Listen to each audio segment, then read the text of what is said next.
Good evening, and thank you for joining Cure Childhood Cancer for this web-based learning event for patient families affected by childhood cancer.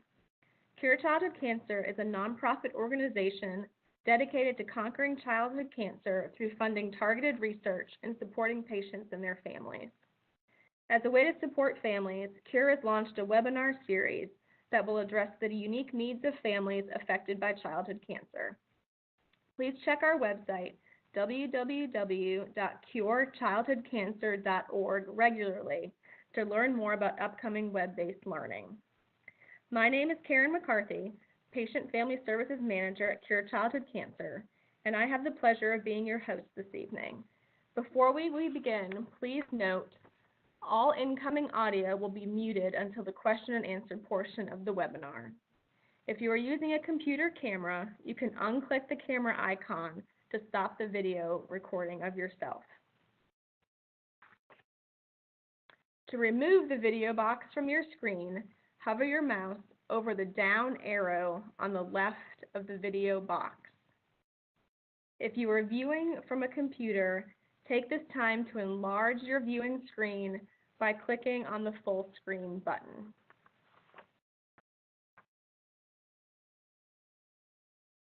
For this webinar, Cure has partnered with Molly Wilson, Certified Child Life Specialist, Team Lead at Children's Healthcare of Atlanta. Mrs. Wilson is a graduate of Auburn University. She has spent 6 of the last 8 years providing services to oncology patients on the inpatient hematology oncology unit of Children's Healthcare of Atlanta. Thank you, Molly, for being here.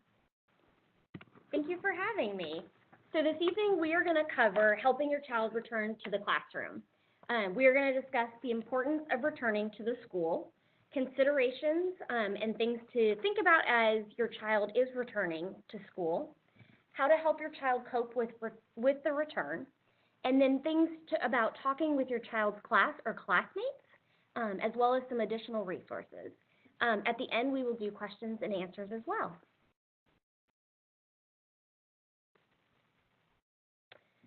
So just to kind of start from the beginning, as a caregiver of a child with a cancer diagnosis, you are all well aware of the reasons that a child's return to school is important. Sometimes, though, those you may be working with are far less familiar and aware of this importance. We are going to highlight just some of the well-documented reasons that this is helpful to know when you are advocating for your child's return. So one of the first ones being normalization. So this is the idea of creating a sense of normalcy, routine, and structure in your child's life. So promoting a schedule, promoting normal activities, things that kids do every day. Ride a bike, attend school is one of those. Play with friends, go to birthday parties, play dress up. Those are all things that are normal to a child.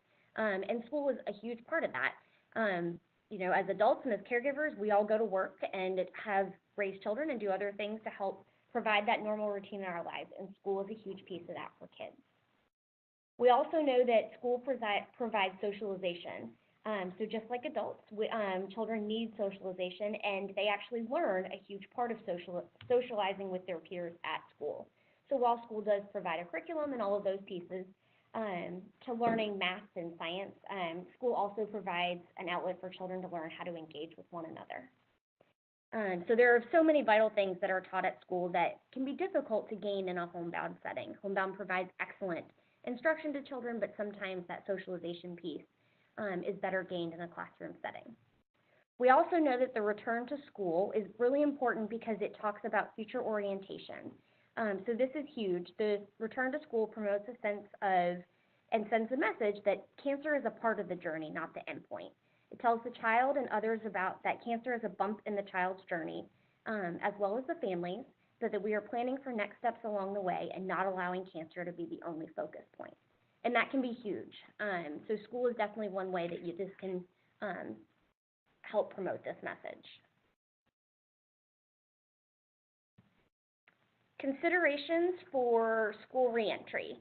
So the first and foremost being medical readiness. This is something that you want to involve the entire medical team in.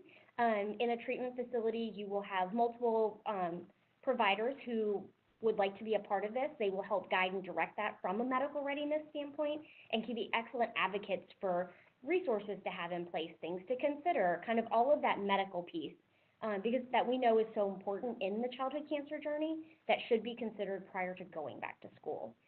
Providers are typically very comfortable in having this conversation. They're ready to have this conversation, and really can help kind of guide that pathway. They also can help think of, medical considerations that you might want to take into consideration of, are we seeing a high peak in flu and respiratory season? That might not be on, our radar quite yet, but they may be hearing this from other places. They may be able to give caregivers ideas of, when to expect low counts based on your last cycle of treatment. So considering that piece as well, do we look at 2 weeks of school and then maybe taking a week break when we know that our counts are at their lowest? They can help guide that part of the journey very well. You also want to consider the school's readiness. So this can be assessing how ready the school is to integrate your child into their environment. This can be a kind of multifaceted thing to consider. So the principal, the school teacher, the guidance counselor, the social worker, a parapro, there may be a lot of individuals that need to be ready for a child's return to school as a part of their cancer journey. So allowing for those individuals to kind of share that piece. If your child is receiving any type of therapies in school, they would need to be prepared and alerted as well. And then as well as if you have any type of IEP, 504, anything else related to that, those things can help kind of drive the school readiness piece. And then also considering, so with the school readiness piece, being intentional on the return, so considering, is this a day that teachers and everybody would be ready for your child to come back to school? Will they be in place, or will there be a sub there that day? And that can kind of affect a little bit of that school readiness, because while substitute teachers provide great structure to a classroom, it can be difficult if they're not prepared for a child who may be returning that has a lot of multifaceted needs. Other things to consider are like testing day, field trip day, kind of those big things that can occur, and while they're great activities, can be a little bit of a hiccup. So looking for kind of the readiness of the school and the school environment for the child when they're returning. And then just also ensuring that the school is ready to accommodate all of the needs that have been set forward. And then another huge component is considering the child's readiness. So how does the child feel about the return? What hesitations do he or she have? And is this something that they might need to ease into? Is this something that, we talk about doing a shortened day or a gradual return where for the first week, we just come back on a Friday, and then the following week, maybe we come 2 days, and the third week increasing to 3, and kind of building up to a place, because a child may not be ready to return to an entire school week right off the bat, and that's totally fair.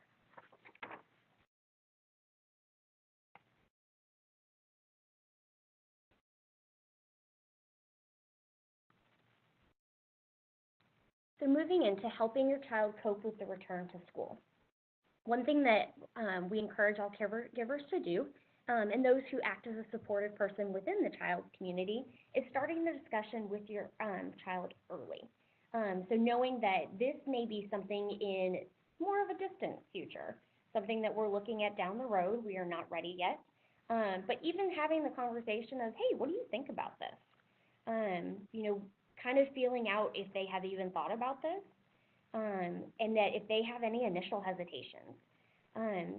The sooner the better with kids, even if it's something that you can't plan for at this time, but just putting it on their radar, knowing that it is on everybody's radar, and it is something that we are discussing and focusing on as a future item, even if it's not a tomorrow kind of thing. We also know that kids tend to cope better with preparation from a lot of different facets, and school is another one of those. So allowing them to kind of talk through those pieces. And then hearing their feedback and listening to their worries. Some of their worries may be things that are totally already figured out and they just aren't aware of that. Maybe their concern is, I recently lost my hair. What are my peers going to say? So allowing them to know that those things have been thought about and that we will address those. Or they may be concerned of, what if I become sick while I'm at school today? Which is a very valid concern. Letting them know that, we've discussed the plan and this is what we're going to do. So hearing their feedback and listening to their worries. And then also preparing your child for what to say and how to answer others' questions. And we're going to delve more into this. So talking through scenarios and potential questions. A big concern that we expect, especially when kids are returning to the classroom setting, are peer relationships and bullying. So these are concerns that we frequently hear and know to expect, but kind of helping to prepare them for that, and providing them kind of the tools just to kind of answer those questions as they're returning to that setting. If a child is starting a new school year, they may have left a different class and a different set of classmates than the ones that they are returning to next year. So kind of one thing to consider is building connections prior to that return. For younger children, if it can be planning a play date with a classmate that they had in the previous grade or that's known that will be in their next class, or a get-together with classmates prior to the actual return. Is it possible to go to lunch and meet a few people so that there's somebody that they will know, a welcoming face when they return, and a way to build that connection and bridge that gap? It might also, for some children, be a good idea to do kind of a walkthrough. So if this is a child who's returning to a middle school classroom where there is a change of class and multiple people going multiple directions, allowing them to kind of prepare for that. So, last year if you left fifth grade and you went in the same group of students to each different classroom, and this year you have a locker and you're making multiple stops along the journey and trying to navigate all those pieces, allowing them to rehearse through that.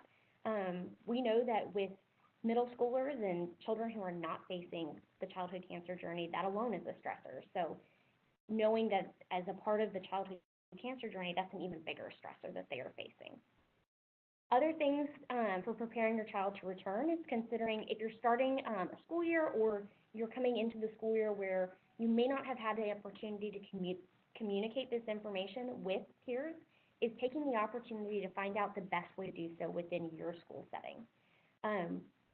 Whether it's having the teacher disseminate information through an open house, if it's the beginning of the school year, sending out a welcome letter or some type of letter that can go home to other children's families, making just parents aware that they have a classmate coming back to school with a new diagnosis, and what that kind of attendance will look like as well along the way.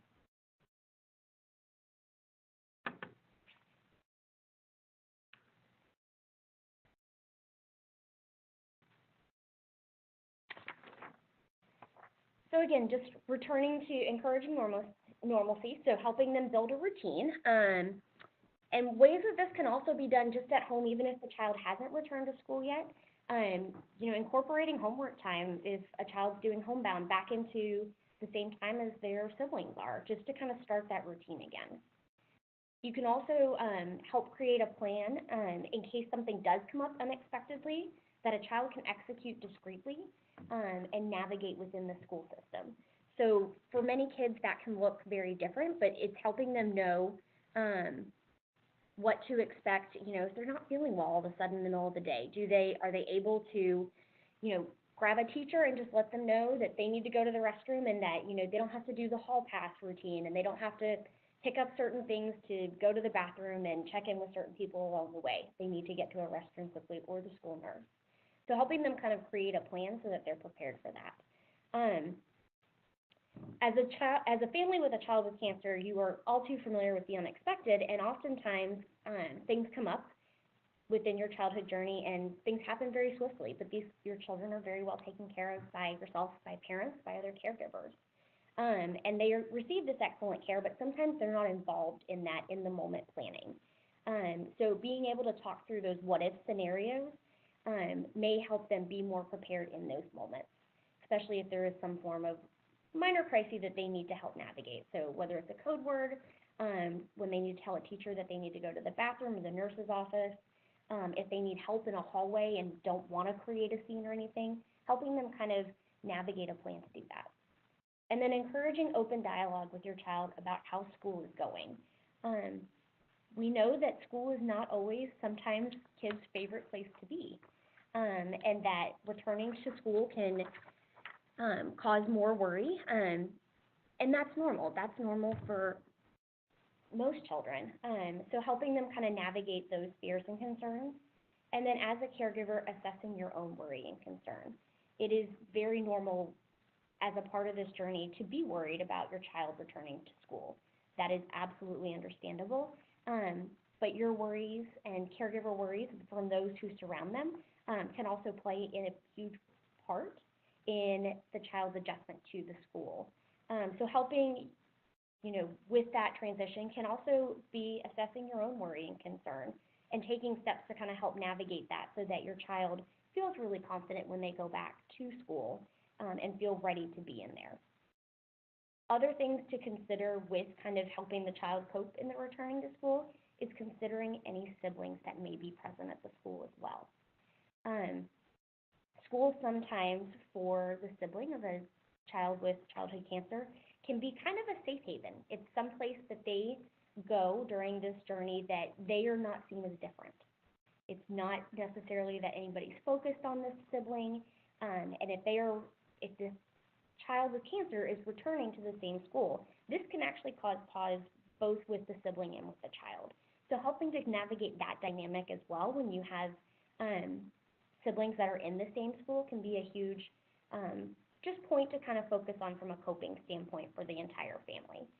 Allowing everybody to process through their feelings, through plans, and allowing everybody to feel prepared as they're transitioning through this journey.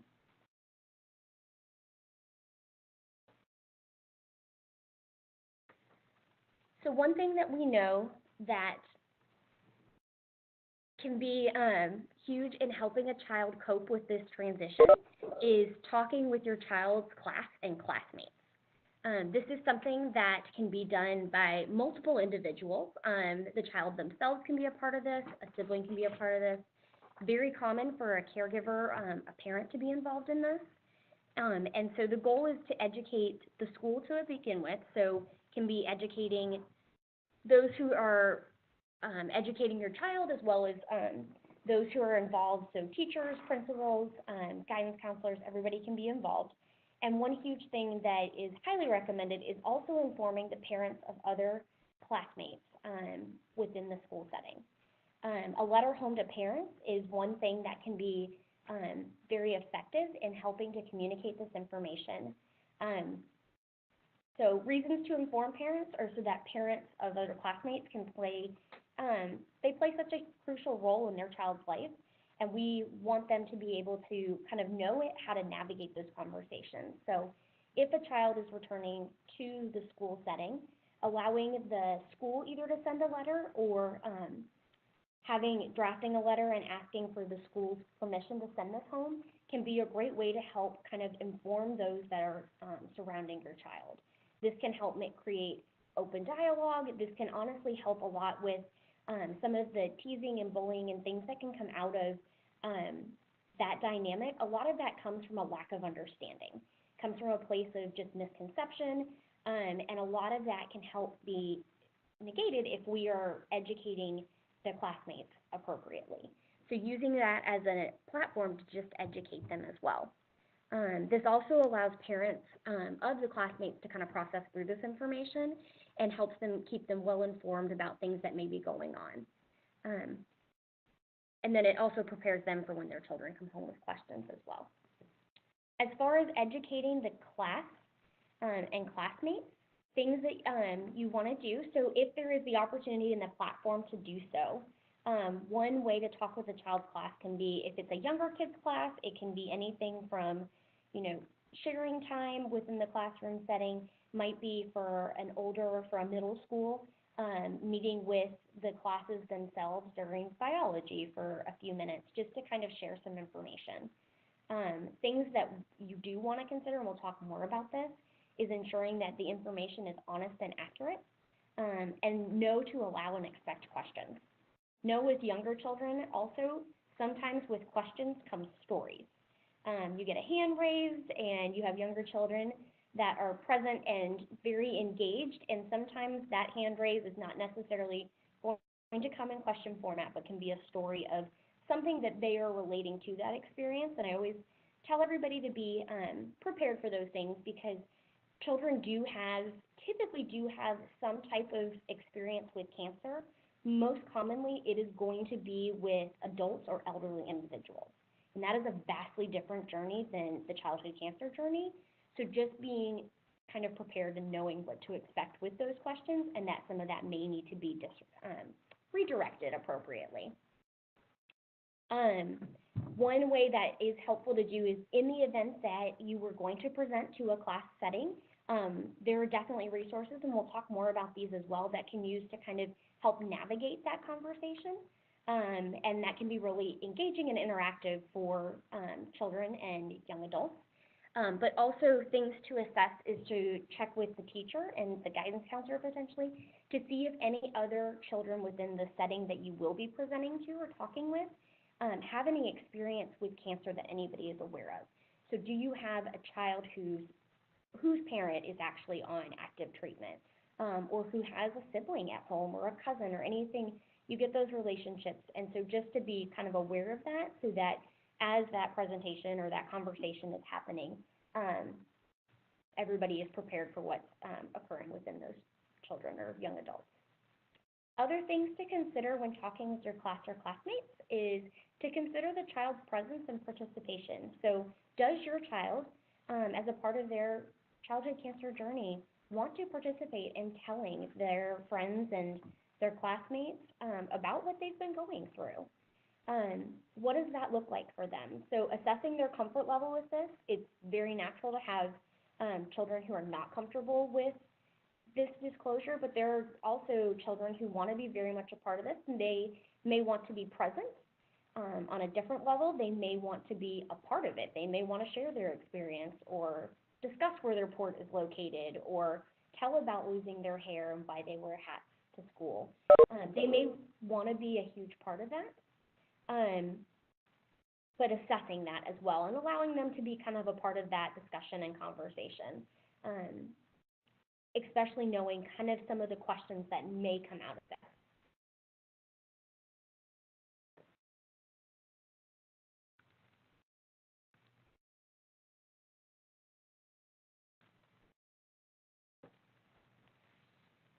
So when planning to meet with a class or discuss with other students, things to consider for successfully educating other students.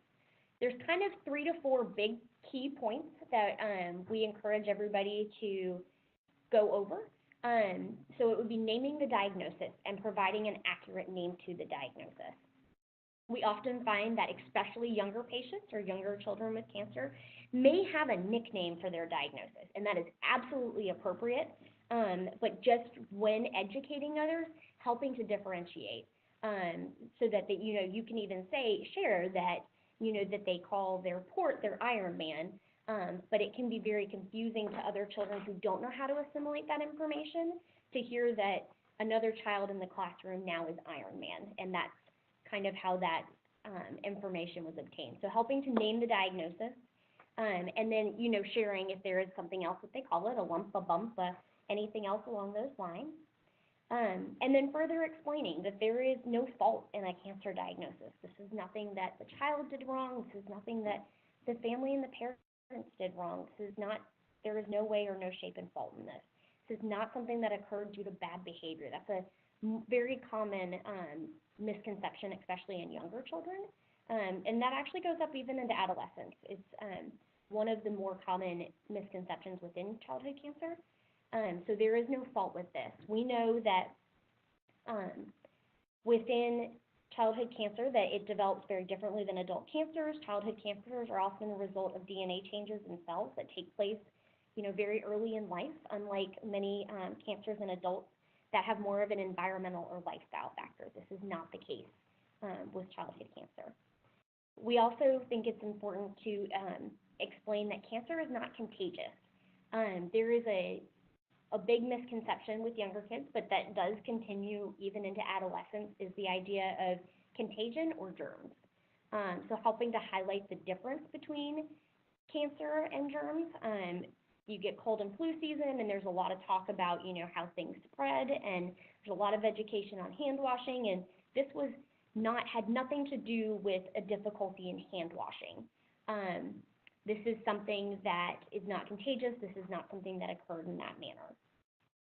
So with that being said, reminding them that this is not something that they can catch from their peers. So it is totally safe and fine for them to come back to a classroom setting. This is something that the medical team is on board with, the school has planned and prepared for, and is excited to have them back. And this is a very safe place for them to be. Also discussing the differences between pediatric and adult cancer. So again, going back and talking about how childhood cancer and adult cancers are very different. And then also kind of highlighting that, with adult cancers, you tend to see a lesser success rate in treatment.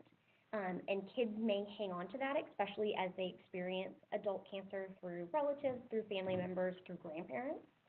So kind of helping them understand that, with some exceptions, childhood cancer really does respond much better to treatment such as chemotherapy. Children's bodies are also able to better handle chemotherapy and other treatments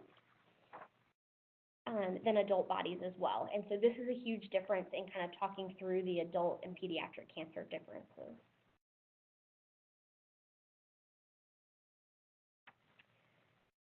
Within the treatment team that your child is working with, in some circumstances, a member of the healthcare team, such as a child life specialist or a school teacher, a school advocate, or other individuals may be able to help facilitate a school reentry visit.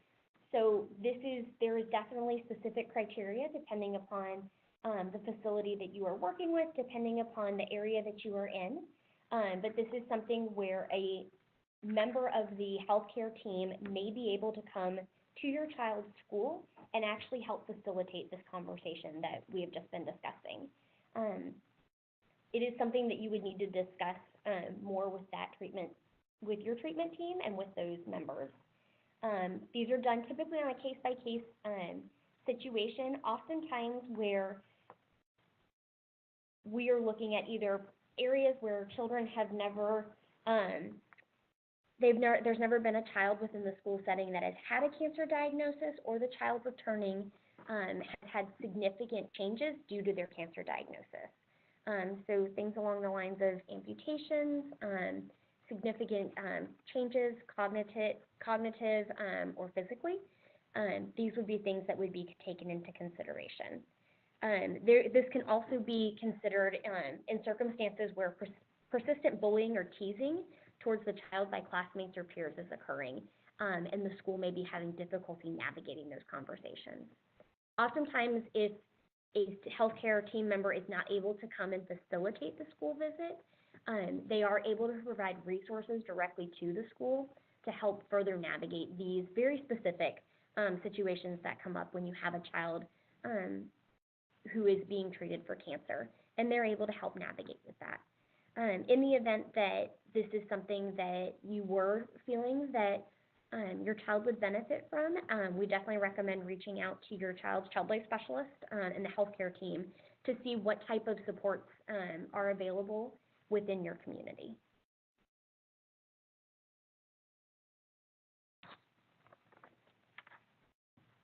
So talking through some of the resources that we have discussed.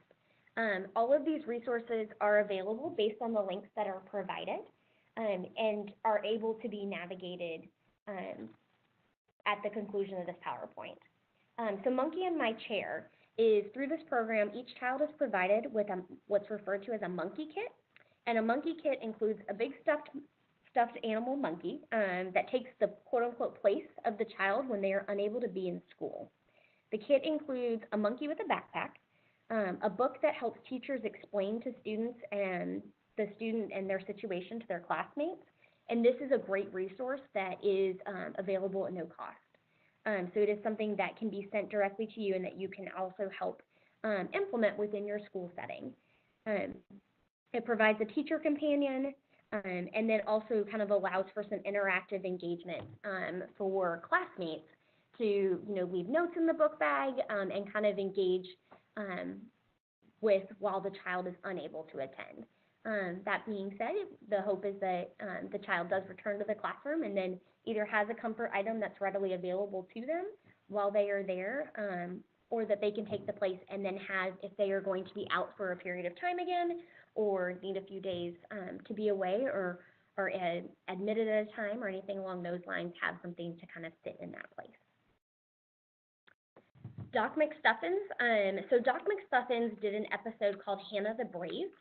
in honor of National Cancer Survivor Day.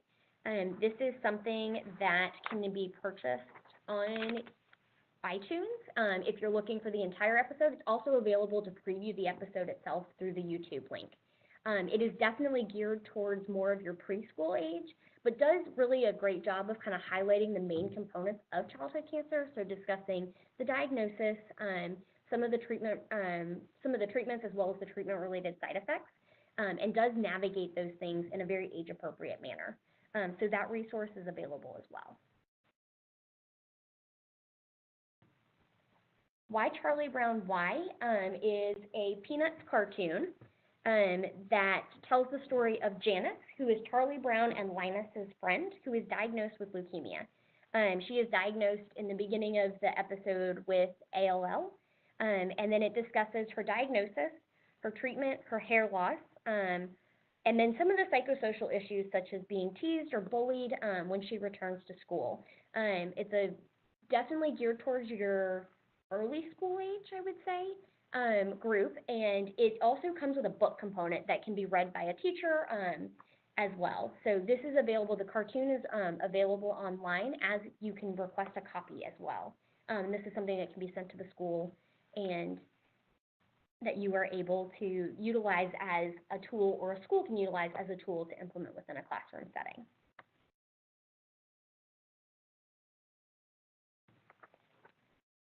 Parent letters. So as we discussed earlier, we will provide you with a couple of different generic parent letters that can be utilized and tailored to help inform the school about your diagnosis, about the child's diagnosis, and then it can be tailored to include specific information to the child. This can be a great format for kind of helping a school with navigating that letter writing, as well as providing some pertinent information regarding some of the concerns that we know exist regarding chickenpox, flu, other viral illnesses that can be concerns when a child is returning to school, and these letters can help navigate some of that conversation that can be disseminated. Oftentimes a school may want to tailor the letter for their school district based on their policies. That is very common, but the sample letters do provide a great kind of guide to that conversation, and then also can be tailored by parents as well to help navigate that. These letters will be available by email to you as well at the conclusion of the PowerPoint.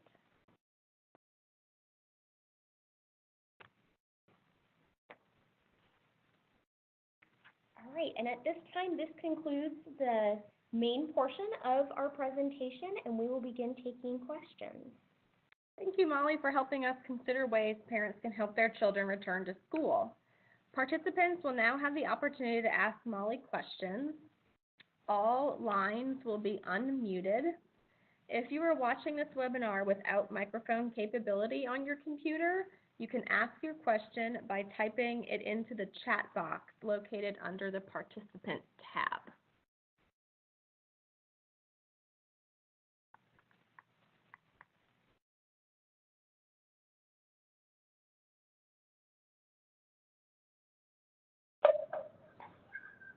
We are live for any questions.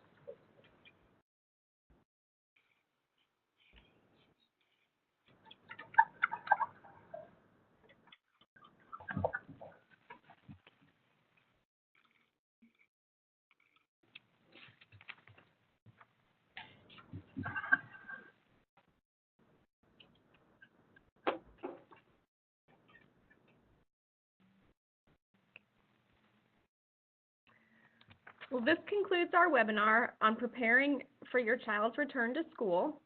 This webinar will be housed on the CURE website at www.curechildhoodcancer.org for future reference. Please join us for part 2 of the school series, Advocating for Your Child's Academic Needs, next week. We look forward to continuing to support you and your child through your cancer journey. Thank you.